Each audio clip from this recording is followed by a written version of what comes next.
What's up, guys? Welcome to the Athletes Ocean podcast. We're here with Max Dean today, 2022 NCAA champion, good friend of ours, newest member of the Nittany Lion Wrestling Club. Yep.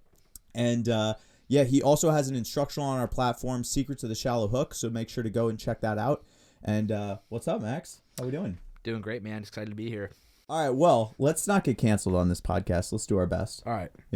Good to see you. Yeah, you too, man. To start off, run me through a perfect day in Max Dean's life. Man. All right. Well, it starts off with great coffee.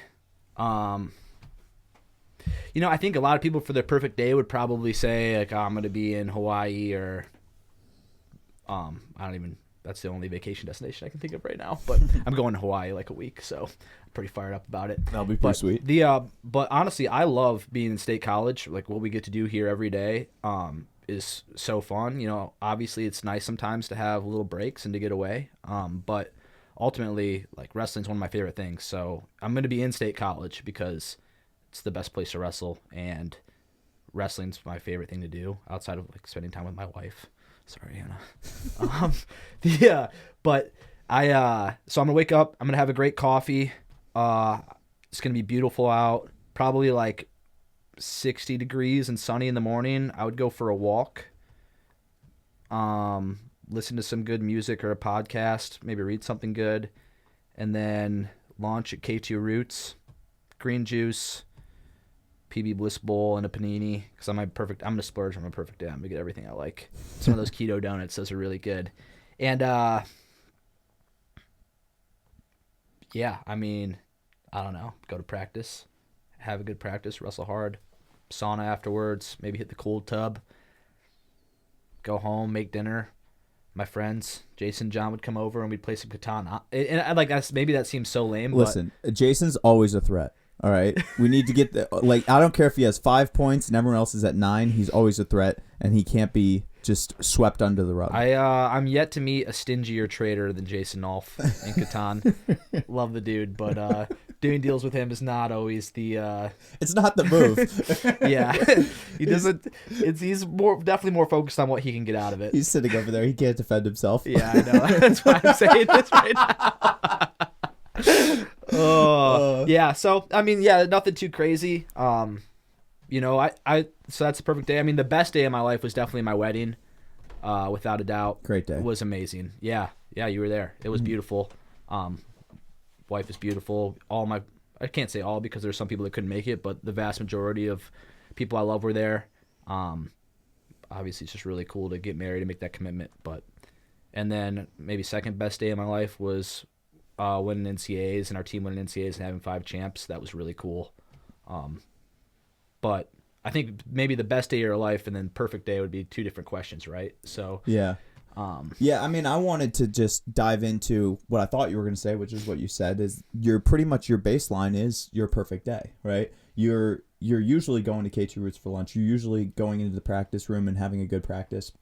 Your perfect day is kind of living in your routine that a lot of people would see as like the grind or like something really, really tough. You're like looking forward to it, and you're excited to go up and get up every day and do that whole thing, right? Yeah, obviously I have goals and there's things that I want to work towards that I don't have right now. Or I guess things in my life that if I could change, maybe would have gone better. But that being said, if someone walked up to me right now and were like, hey, would you take $1 billion? I'd be like, sure. Which might change my life in some ways, but really there's nothing about my life that I would change right now. Like, I love what I get to do. It is awesome. Sometimes it's easy to not think about enough, something that our coaches talk about a lot and our other teammates, but just being grateful how cool it is that we get to wrestle for a living, and just the level of people we get to be around, both athletically and morally. It's awesome. I love my life. I don't know if that sounds like bragging or not, but no, I feel like I've got it made. That's awesome, dude. So the first thing you got into was coffee. Tell me, does Dean's Beans make a comeback now that you're done with college wrestling? Yeah, probably. So that was something that I kind of started just as I can't say that I started the Dean's Beans idea. There's a long backstory here.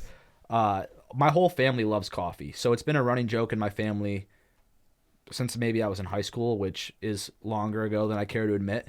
But that someday we're going to open up a coffee shop called Dean's Beans.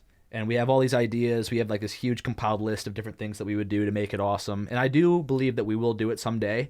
Food and drink is a pretty risky and more long-term investment. It's hard to turn a profit, especially in those first few years. So I'd like to maybe make some money doing other things first. But I do believe that we will open Dean's Beans somewhere someday. It's just not really in the works right now. But I'm not. So in conjunction with that and that running joke, that is also somewhat real as any good joke. I mean, whatever. So, but I won't get into all of the psychology of that. But I lost my train of thought. I'm not a big social media guy.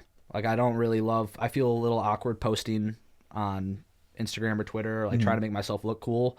So with different NIL opportunities, it's kind of, as a college athlete, you almost have to be on social media, or it's like you're kind of just throwing money away. Right. Which it seems like such low effort to post, but I do think that it can affect people if you're not really disciplined about it. So Dean's Beans, that page was my idea of how can I do something goofy and fun, and still be on social media and interacting with it without, trying to post like shirtless, jacked up pictures, or which is really just not my thing. Right. So yeah, I haven't been the best about being on top of it. I definitely got away from social media a lot during the season, but I do think that it will make a comeback soon. Especially we're going to Hawaii here in a week, going to be trying a lot of different coffees. So maybe we have to get some videos there. Yeah, I like it. I think it's good content. It's authentically you too. I think the best content is it's not something that people try to manufacture and make super, beautiful and perfect. It's more so like, hey, this is authentically me. These are my thoughts. This is what I like to do, and it just kind of comes about naturally. That's always what I enjoy seeing. Well, thank you. Yeah, I appreciate that. No, I agree. I think people are craving authenticity now more than ever. There's so much just bogus out there in the world. So much. And nobody is nearly as good at selling it as they think they are. No. Like, it's so easy to tell, like, come on, like, this isn't, that's not really what your life's like, or this isn't true, or, because we've seen so many people try to do it. I think at first, the people that were really good at it, it's not so much that they were really good at it, it's that we didn't have a big enough test group to, like, see through the bogus, right? They're like, oh, like, he's in front of a Lamborghini. He must really know a lot about business. Like, now it's almost like cliche, Yeah, I'm right? going to sign up for his course. Yeah. It's $100 a month to be like the top G, right? The first movers, they just got away with murder. They were like, dude, I'm telling you, rent the Lamborghini. You're going to get away with it. But, it's funny. So life now, we're moving into a different stage, right? Tell me about my storage and then, your next chapter of life now that you're done with college. Congrats. Oh, yeah, thank you. It only took me 7 years, right? It's Tommy boy. Yeah, they're called doctors, right? But then not me. Yeah. So my storage actually is now the branch of a larger company called Great Lakes Land Holdings. So I start with them June 1st, but I've done a little bit of training, and obviously just with my brother, he's the CEO of the company. But there's quite a number of partners and owners involved, so it's not like he's just doing it on his own. But it's real estate investment and development. Really like what they're doing. It's gone well so far. Still in humble beginnings and stuff like that, but I do think that it will continue to grow. Also, Gabe he's just a beast. He's the guy that you just knew he was going to be good at whatever he did. He's always been that way throughout his life. He's been great athlete and now is doing well as a businessman, and obviously, like, I love him. He's my brother. He's one of my best friends. But good dude. I'm super biased, so to take that for what it's worth. But yeah, so I'm excited to get started with them. In conjunction with that, I joined the NLWC as a training partner. So still going to be here living in State College, working out with, all those guys every day. And I'm really grateful that I get to do that and kind of have this, at least this first year, and, maybe hopefully longer, is kind of a hybrid of doing both. My wife, Hannah, she works for my storage as well. So it's cool that we're going to be working together. Hopefully we don't get tired of each other. It hasn't happened yet. So the people keep acting like, oh, marriage is so hard or this or that. And I'm yet to experience that. I think it makes me a little, I try not to be too judgmental, but skeptical when someone's like, just wait. And I'm like, what are you talking about? Like, that's your wife. Like, that's silly. But, sorry, I got a little off track there. But, yeah, so Great Lakes Land Holdings, that's the company.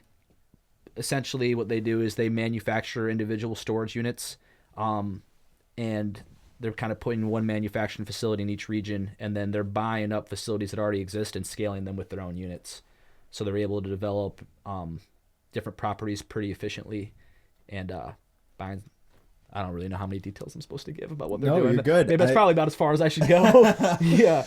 Gabe might call me later and, hey, you're fired, right? So, yeah, no, I was just, I knew you wanted to talk about it, and it's cool seeing like this next chapter, because honestly, I'm always surprised when you start talking about your classes, because I'm like, oh yeah, he is in college. I'm like reminded.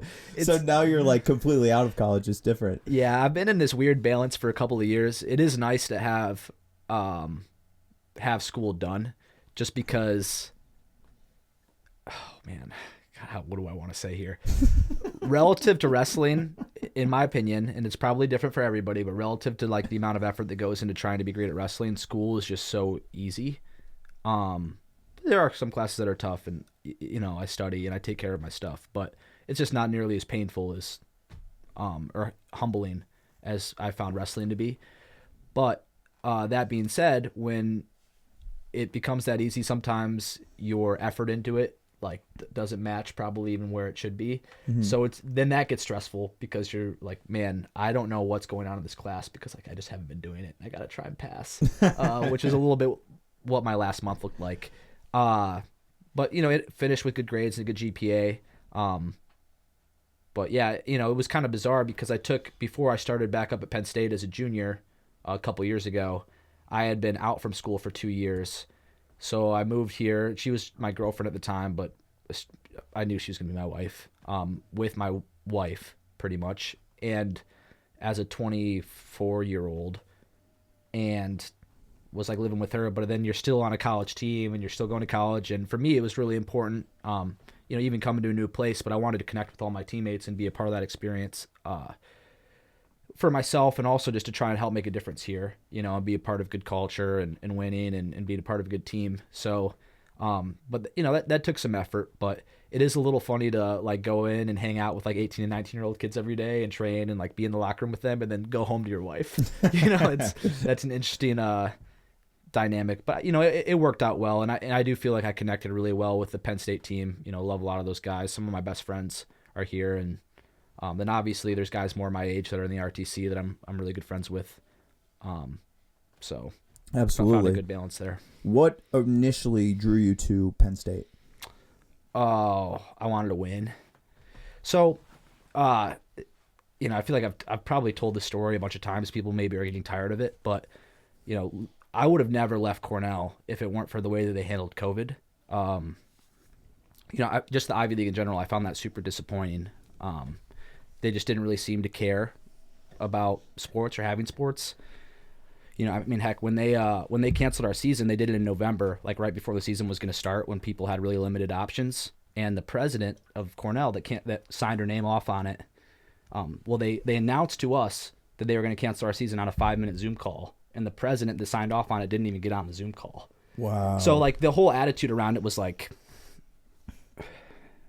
sports aren't a priority here right now. It was at least the way that I received it, but obviously they ended up bringing sports back and things worked out, and which is what I was hopeful for all the people that stayed. I wanted them to wrestle. It's good for the sport and for a lot of my friends, for them to be able to compete. But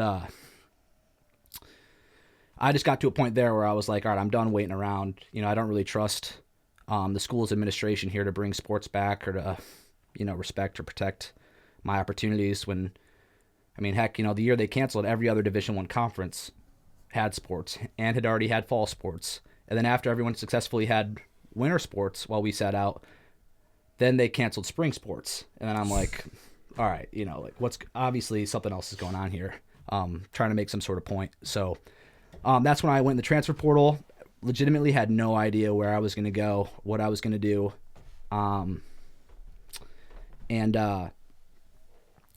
Ultimately, after being in there for a little bit of time, and thinking about it, and just decided, heck, man, they win a lot at Penn State. Just that year, they'd had 4 guys win NCAA titles.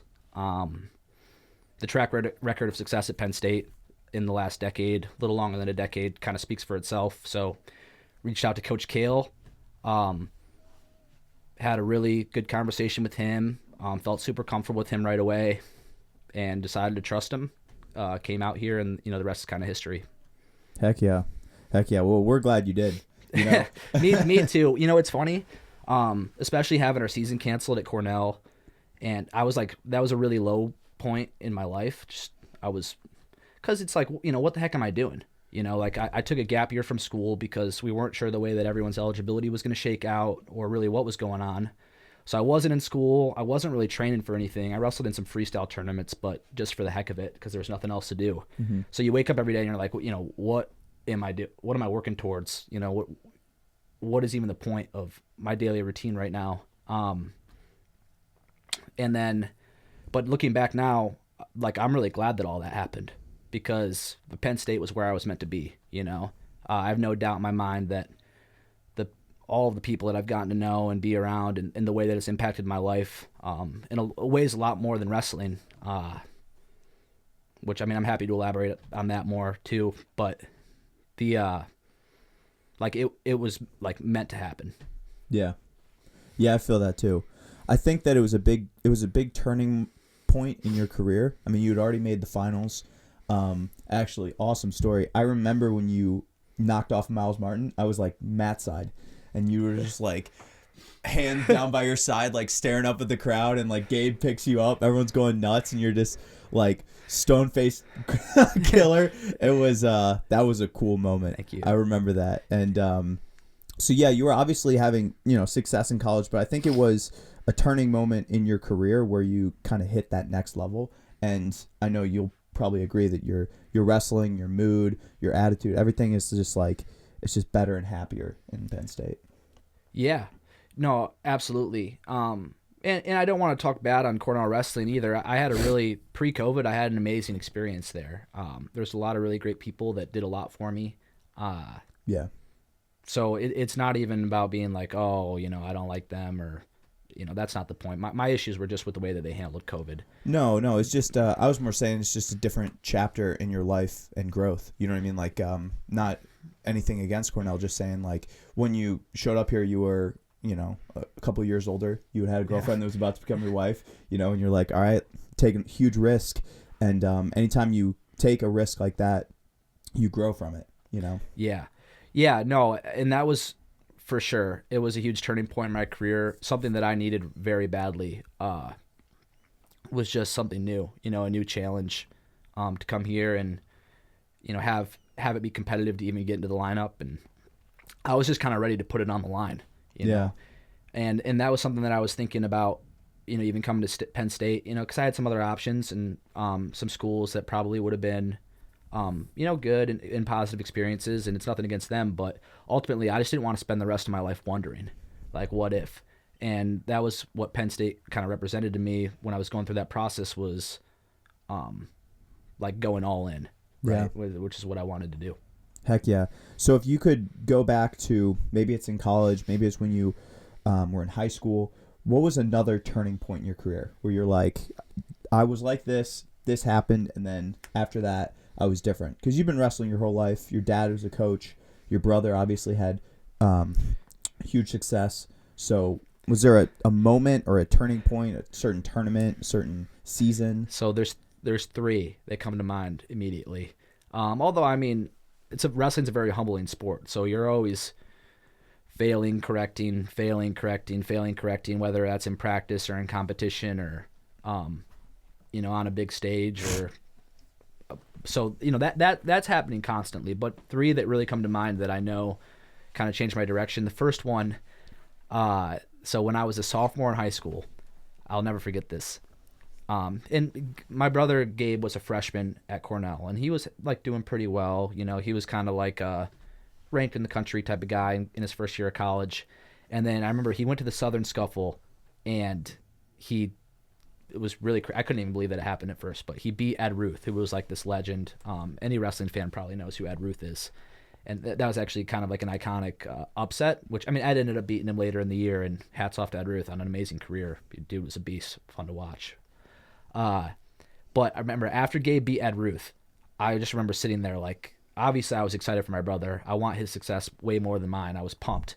But at the same time, I was like, how the heck am I supposed to live up to that? Like, that's like, that's crazy. Like, I'm not even a state champ in high school, and like that dude just beat, like, what a, you know. Yeah. So maybe 4 or 5 days later, we have we're going to the DCC Invite, this high school tournament, which looking back now, it's just so trivial. It's funny to think about. But I remember out in my weight class there was this kid named Drew Garcia, nice guy. You know, I don't think his college career really ended up working out, but, you know, he was like a top 5 kid in the country. And I'm like, all right, Gabe just beat Ed Ruth. Like, I'm beating Drew Garcia. And I was not very good. All right. So I'm going to wrestle Drew Garcia in the quarters, I think, of this tournament. So I go out my first match in the round of 16 against I didn't even know who. Like, I was so stressed out and like so whatever. Like, my legs like didn't even work. I got taken down, like turned and pinned by like some dude I have no idea who even is. Oh no! And I remember I like walked back into this back hallway, and my dad like kind of walked back with me. He was my high school coach, and just like sat down with me. And I remember he was just like, dude, like, who cares? Like, that your brother is like this or that. It doesn't matter. He's like, maybe you'll accomplish something in wrestling, maybe not. But it's like, you have to be your own person, or like you're going to be miserable the rest of your life. He's like, it doesn't, like, in the grand scheme of things, it just doesn't have any bearing on who you are. Which I remember, like, that definitely changed my life a lot. So that's one turning point. So I remember that was a really important lesson for me to learn. Another one was my first practice at Cornell. So I was a 184 pounder coming into college, and I was like, I kind of understood that I had a lot to learn and I was going to need to get a lot better, but I didn't think I quite understood how bad I was coming into college. The backup 157 pounder at Cornell beat the brakes off me worse than anybody has ever beaten me in my entire life. Like, I couldn't stand up. I just laid there. I was like a puddle of human being at the end, like on the mat. And it wasn't even their starter. And I was a 184 pounder. And for me, you know, my goals are, hey, I'm going to be an All-American national champ. And some dude that's not even in the lineup just killed me. Like, humiliatingly killed me. Like, at that point, and that was good because it was like my first week of being at Cornell, it just kind of reset me. I was like, all right, I stink at this. Like, I need to learn. Like, I don't care if I like lose or win right now. Like, none of that matters to me. Obviously, I'm going to compete as hard as I can. I stink. I'm going to learn as much as I possibly can and work as hard as I can, which I think set me on a track. It took me some time, you know. By the next year, I was an All-American, which was about as probably skilled as I was at that point. And then the year after that, I think I was ready to compete for a national title, and just didn't get it done in the finals. But that was a huge turning point for me in my career. Then, you know, the Penn State would be probably the third one that I would think of. That move. Yeah, it's funny. So when you were telling that story, I was like, this is either going to go really, really good or really, really bad. Drew Garcia's either going to have his number, and then I was like, oh, we didn't get to Drew Garcia. yeah, I didn't even earn the right to wrestle him that day. Well, you said something really important. Your dad was your high school coach. So you were kind of, obviously, Gabe being successful college wrestler when you were in high school and your dad being your high school coach, you were kind of around greatness all the time. And I'm sure you had a different perspective of the sport. So talk a little bit about that, because, I didn't have any family members that even wrestled, right? So my idea of wrestling was like, I'm the wrestler in my family. Whereas you're coming at it where it's like, of course I look at it like that. Like, that's how my dad looks at it. That's how my brother looks at it. It's a much different perspective to come at the sport from. Yeah. So, well, my dad was super like hands off.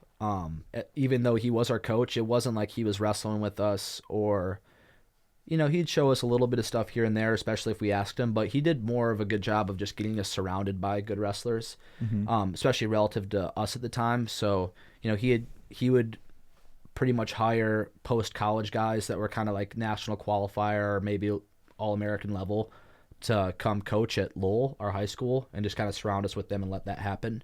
Because I think he had just recruited so many kids in college that had bad relationships with their dads, and he just really didn't want to be that. I think he felt it was better for us in wrestling, but even more so just in life, if he was just our dad first. But I think more on like an emotional, like spiritual, psychological level, he guided us, which I think played a far bigger role in my career and my just growth as a person. So it wasn't like every day he was kind of hammering us with stuff to do. You know, he let us do a lot of different things growing up. We played different sports. We'd take time off and goof off with our friends. But, you know, it kept us exposed to wrestling. And I think, especially in our youth days, the biggest and most influential thing he did was probably just teaching us to love wrestling, which Gabe and I like to joke. He definitely classically conditioned us a little bit. So he'd take us to a youth wrestling practice where it would be maybe 25% wrestling and 75% like playing sharks and minnows and just random stuff like that. And then after practice, he'd take us and either we'd get a slushie from 7-Eleven or we'd get ice cream somewhere. So we'd come home and mom, you know, she'd say, "Hey, how was wrestling practice?" And we'd have slushie in hand, like, "Oh, it was sweet." You know, it was amazing. I love going to wrestling practice. And by the time that you're in, you know, elementary, middle school, you're like, "Yeah, I'm a wrestler. This is what I love doing." So he did a really good job of helping us have positive experiences with the sport when we were young, which then by the time that I was going into high school, I had decided, hey, I love this. I do this for me instead of me doing it for him or anybody else, which has carried me throughout my entire career because, you know, there's a lot of low moments. So I think when you get to some of those and you've taken a really tough loss and you've been training really hard and you sit there, you know, if you're doing it for the wrong reasons, especially if you're doing it because somebody else wants you to be doing it, that's just not enough to carry you through those. You know, you have to look inward. Yeah. But so yeah, he's super laid back. You know, not exactly. You know, there's some similarities between him and Coach Cale, but one of the things I'd say they have in common is, especially being in the corner, they don't like. My dad would never be fired up or riled up. Like, he would just kind of sit there. And sometimes, especially when I was little, it'd make me mad. I'd go out and I'd lose, and I'd, like, want him to be upset too, you know, and he'd just be sitting there, like... yeah, calm, cool, collected. Yeah, exactly. So, but no, I mean, it was really cool, obviously, getting to share a lot of neat experiences with him, and growing to love the same sport that he did and my brother did. So, you know, obviously helped us. We'd be close and I'm sure talk on a regular basis either way, but that was just a natural outlet for us to spend time together. One of the things that you brought up that he did that I really like is he would bring in like high level guys, you know, for you to be around. Because I think kids don't really listen. They just emulate, right. You know? So if you had like all these high level wrestlers around you, you'd be like, it doesn't matter really what anyone's telling you. You can see the high level wrestler doing this, this, and this. And it's like monkey see, monkey do. You have like a roadmap now of like, oh, this great wrestler's around me. He does this well. He works really hard, you know? And I'm sure your dad had a good process of vetting the people that he put you around, right? So so that's cool because as a kid, you get to have an example right in front of you of what excellence looks like. And when you're surrounded by greatness, it's, you know, contagious. Yeah. Yeah, no, credit to him. He had a good plan. He knew what he was doing. So, yeah, I had a really positive experience. So when you're coaching clinics, you're talking to high school kids, what's the number one piece of advice you give them? What's the first thing out of your mouth when somebody asks you, how do I become a better wrestler? Probably humble yourself. But which is kind of synonymous with like just listen, you know, like kind of maybe respect the fact that you don't know that much or know as much as whoever's trying to teach you, and there's something that you could learn from them. But yeah, I mean, in terms of just technical things and skills and training, that's kind of endless, right? There's always going to be another thing that you can learn, even for the highest level guys. You know, if I'm watching Jason, or I mean, heck, I feel like I see Coach Cale learn sometimes, or you know, some of the best guys, the people that are winning the Olympics are still learning. So to try and sum that up for a high schooler, like what they should focus on or learn in one statement or 1 hour or one day, is kind of an impossible task. You know, obviously there's fundamentals that you want to show them, and most youth and high school wrestlers do the fundamentals really poorly. I know I did. So I guess I would say focus there first. If you want something in terms of skills, like just learn to make good contact, learn to penetrate on your shots, learn baseline defense, and that would probably set you apart from almost all your competition if you started doing those really well. But I think that stuff happens naturally when you have the right mindset. And if your mindset is like, hey, I'm going to enjoy this, I'm going to enjoy working hard, but because it's really satisfying. There's nothing more satisfying in the world than doing something really hard, and then being done with it. And the best part about that is nobody can give it to you, right? Like, it's not like, your dad, the same as like, oh, like, hey, I've got like a rich dad and he can just hand me $100 and I can like buy some cool shoes. Like, to win a wrestling match or to get through like a really tough wrestling workout, like, you have to do it.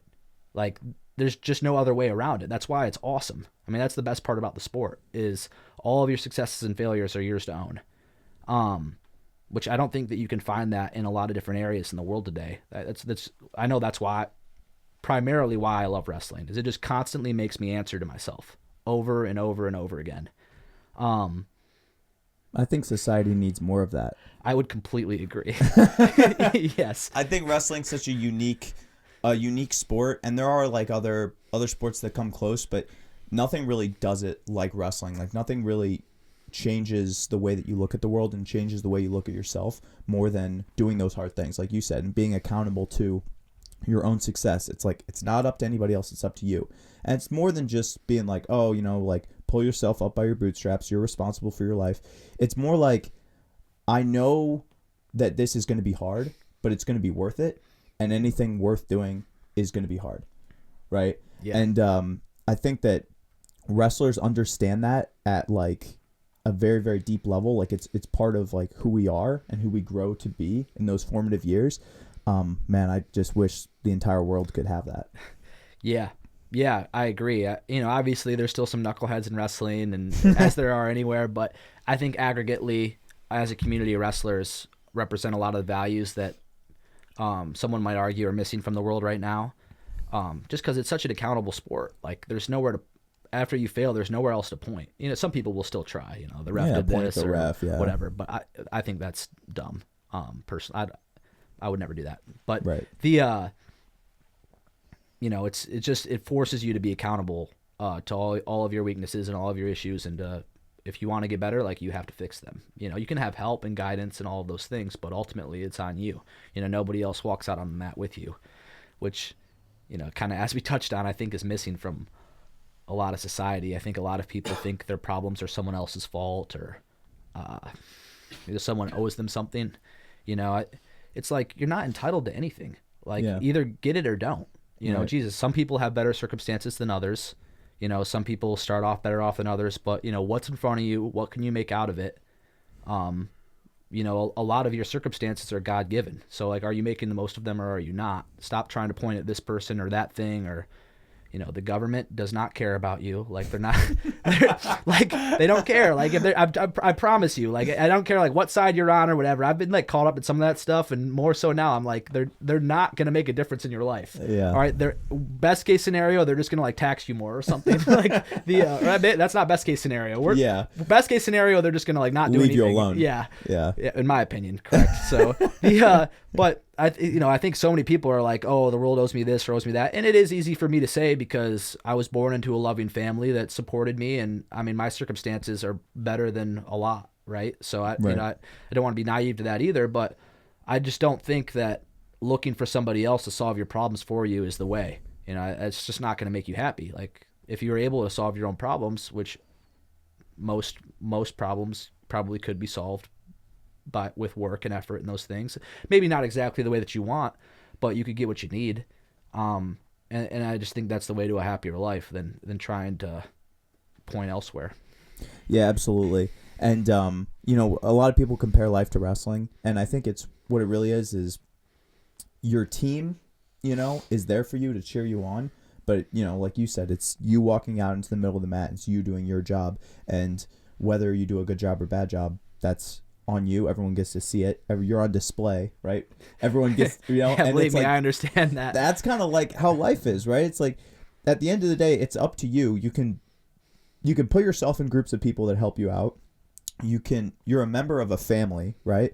But at the end of the day, it's your actions and your output that determine, your value, your worth, and also just kind of like where you go in life. Yeah. No, I completely agree. That's the great part about wrestling is, kind of as you touched on, it's it's an individual sport, but you also get some of that team aspect, right? So you can learn what it means to be a great teammate and to cooperate, but then at the same time, it forces you to learn to be accountable to like, hey, what's your job? Well, my job's to train and get ready to go out there and try and kick someone's butt. Yeah. And I'm either going to get it done or I'm not, but like that's my job. And this is not a diss to football players at all. Like, look, I could never play in the NFL or Division I football. Like, I'm not equipped. You guys are beasts. But that being said, I played football all through high school. We were pretty good. We made the state finals my senior year. I don't want to talk about it any more than that. It still hurts. Like, I never once ever felt stressed out before a football game. Like, compared to wrestling, it was like nothing. It was like, oh, this is fun, and it's cool because you could rely on your teammates. But at the same time, in football, it's easy to be like, I get tackled in the backfield, but then I'm like pointing at our left guard, and I'm like, hey, you missed your block. What's up, man? But in wrestling, there's none of that. There's no relying on anybody else. There's no pointing at anybody else when you're out on the mat. It's like, did you score more points than the other guy or did you not? And it's nerve-wracking before you go out there, like you said. Like it's kind of scary. I wanted to ask you, is there a match in particular, just a moment in life where you've been terrified, like your scariest moment? Terrified is not a word I would use.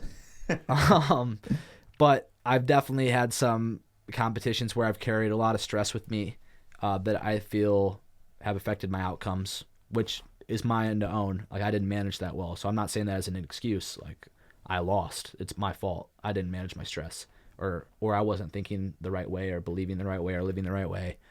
I don't know if I want to like give too much credit to like any opponent or something like that and be like, oh, this guy had me stressed out. I don't really want to say that publicly. Yeah. But yeah, 100% that's affected my outcomes. I think being able to be a warrior, right, and to be calm and even keel, and present when you're going to compete, that's probably one of the most important assets that a competitor can have, more so than anything else.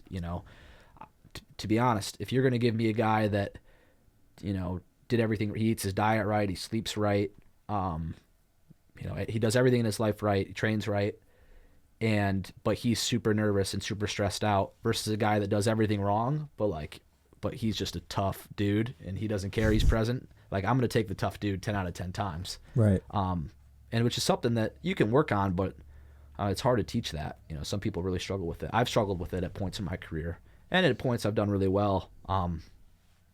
Definitely something that has to be managed. Yeah, absolutely. And something that always worked for me was going back to the technique. Like, the more I could think about like the technique and what I was going to do in the match, versus just like the pageantry and just like stress of the match, right? Like, oh, this is, all these people are looking, or all this stuff is happening, or this is an important match for A, B, and C reason. The more I can think about like, all right, these are the moves I want to do, these are the moves I'm comfortable in, these are the techniques that I rely on, and build my style around. That's always what got me through that. So I agree. I do think focusing on like your system and how you want to compete or how you want to wrestle helps. But there's a catch-22 there, because you can't try to be perfect either. True. So if you're like, oh, I'm going to go out there, I'm going to do this, this, and this. No, that doesn't work. Yeah, that doesn't work either.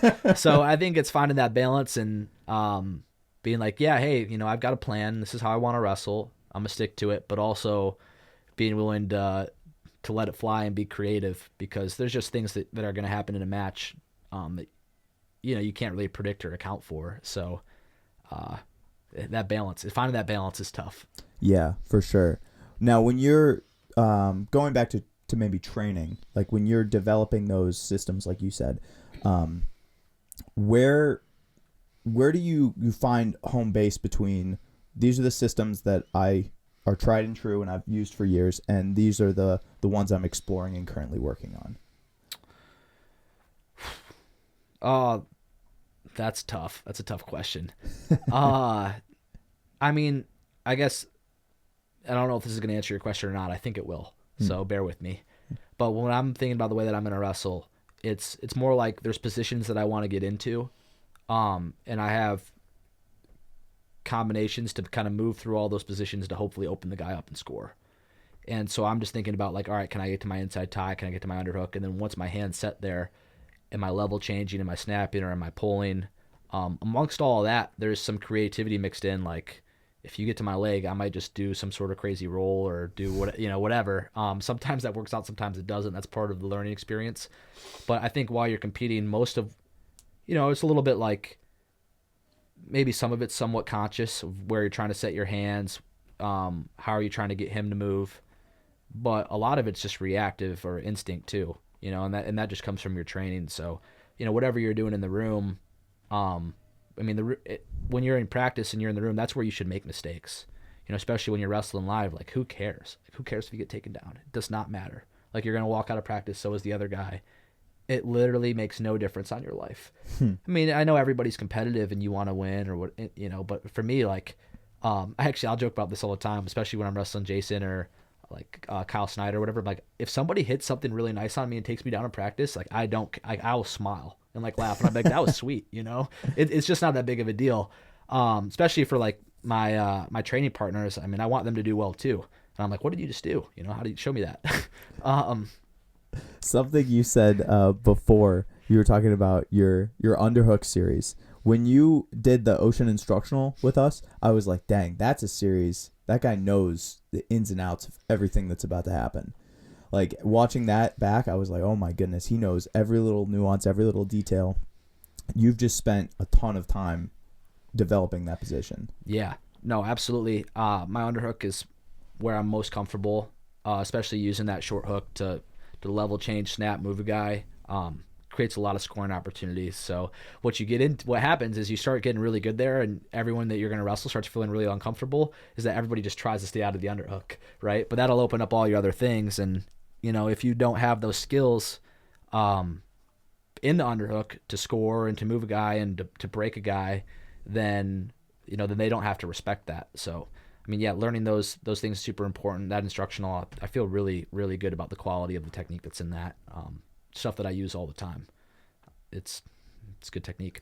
Yeah, I love it. Changed the way I looked at the position for sure. And I noticed it a lot more in high level wrestling, because like the underhook that you use is different than just the run in the mill underhook, right? It's a different variation of the move, and it definitely changed the way I looked at the position after watching you teach that. Yeah, well, you see this a lot in like youth through high school, even some in college wrestling, is a lot of people will dig an underhook and then they don't position themselves to really even use it. Like, they'll just end up sitting there for 10, 20, 30 seconds, and eventually there's a stalemate or they wrestle out of it. But I think if you can get your head to the same side and you start moving and you have a system in place, it's like, hey, when I get to my underhook, I'm going here.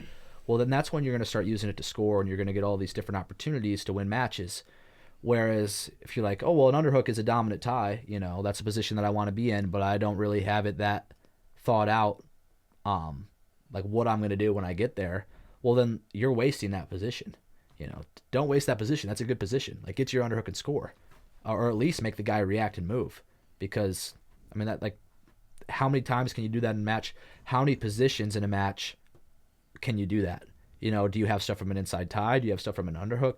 Do you have stuff from an over tie?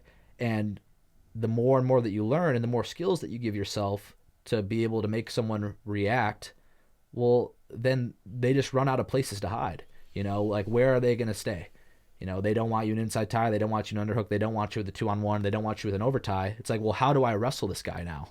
Like, there's no positions that I can win. Like, he's going to score on me from everywhere, or at least I have to respect what he's doing from everywhere. It just makes you really difficult to wrestle. So underhook's definitely a position that you want to be able to do that in. If you can't dominate from an underhook, then you're probably not going to dominate from anywhere. It's a really good tie. Yeah, absolutely. And you've proved that, obviously lots of people have too, but it works really, really well in folk style, but it also works really, really well in freestyle. So I'm excited to see Max Dean with an underhook in freestyle. Yeah, well, we'll see. As of right now, I'm just a training partner, but definitely not closing the door on maybe competing down the road. Right now, it's the first time that I've like really dedicated myself to learning freestyle, and I'm having a lot of fun. So yeah, maybe in a handful of months we'll see what happens. But I'm currently retired. But yeah, no, you've seen some guys have some great success with it. Obviously, Aaron has got great underhooks. Yazdani's got great underhooks. Just a lot of other. Those are just the two. Those guys are around my size, so I'm more familiar with them. But you see it all the time. So yeah, I mean, like I said, for sure. Best Penn State memory.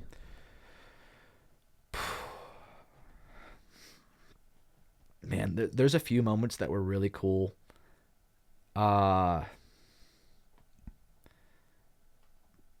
Beating Iowa in the duel at their place was a lot of fun. I feel like there was just a lot of hype around that too because it was coming off of COVID and it was Penn State, Iowa. We both had really good teams that year, so and that was just fun. The way I don't need to walk through all of it, but like the way that it ended and stuff, I had a lot of fun in that match. It's just kind of hostile too, the way their fans are and they're chucking beer can. They sell beer at their duels, which is just I think is probably maybe one of the reasons it gets a little rowdy in there. But chaos. Yeah, credit. I mean, it was a fun environment to wrestle in. Maybe some people said some stuff they might regret the next day, right? Or yelled it at some college kids. Where I'm like, come on, man. Like, beer can flew through my head. I personally didn't get hit by one. Allegedly, Terrell did. Allegedly, he's known to exaggerate. But I do think that it happened, actually. I saw the goose egg on his head afterwards. So, yeah, that was after Carter's match, which and obviously was... Oh, yeah, they were pissed after that. Yeah, but going back and looking at it, it was called correctly. Oh, 100%. Objectively. But, yeah. But, you're in Iowa, right? So Iowa, they've got beer in their hand. Yeah. Yeah. But no, that was a fun duel. Obviously, like I touched on earlier, 5 champs in the finals and winning a team title. That first year was amazing. There's not very many times in the sport where you're like, wow, just about everything went right. Yeah. And so to get to experience one of those in my career at the pinnacle of my goals, which was I wanted to be an NCAA champ, but doing that with 4 other teammates and then also our entire team winning was like, I can't really think of a moment that I've been more satisfied. It's like, wow, that was about as good as that could have gone. My first duel in Rec Hall was really cool. And I think a lot of the guys at Penn State, I think most of them are very grateful, but maybe don't quite understand how unique it is to get to wrestle in front of sold-out crowds. That doesn't exist anywhere else. Even, Cornell had a great program, but at a lot of our duels, there'd be, a couple hundred people. So that was new for me. Like, the only place that I'd really wrestled in front of a great crowd before was at NCAAs. So I'm like, I walked out there, first time I'd ever wrestled in a Penn State singlet, and I'm like, is this really what this is like every time? This is crazy. Like, these people love wrestling, which just having that energy is really cool. Funny moments. I don't know why this is coming to mind, but the when we got to Detroit for NCAAs, it was like the day before the tournament was going to start. I remember sitting next to Coach Kale, and he kind of looked around, and he kind of nods his head, and I was like, what's up? And he goes, yeah, this seems like a good place to send you to win an NCAA title. That's awesome. And that was a cool moment. I don't know why I remember that, but that was cool. It came to my mind, so I said it. I probably shouldn't talk about him too. He doesn't like being, yeah. But there was just so many awesome moments here. And that's probably why I'm staying. And we're glad you are staying. Me too, man. It's an awesome place to be. Well, this has been awesome. Thanks for coming in. Yeah, Thanks my for pleasure. being on the podcast. Oh, yeah, absolutely. Great host. We should do it again. Yeah, I'm around. You got my number, so. Let's do it. Let's do it. Good to see you, man. Yeah, you too.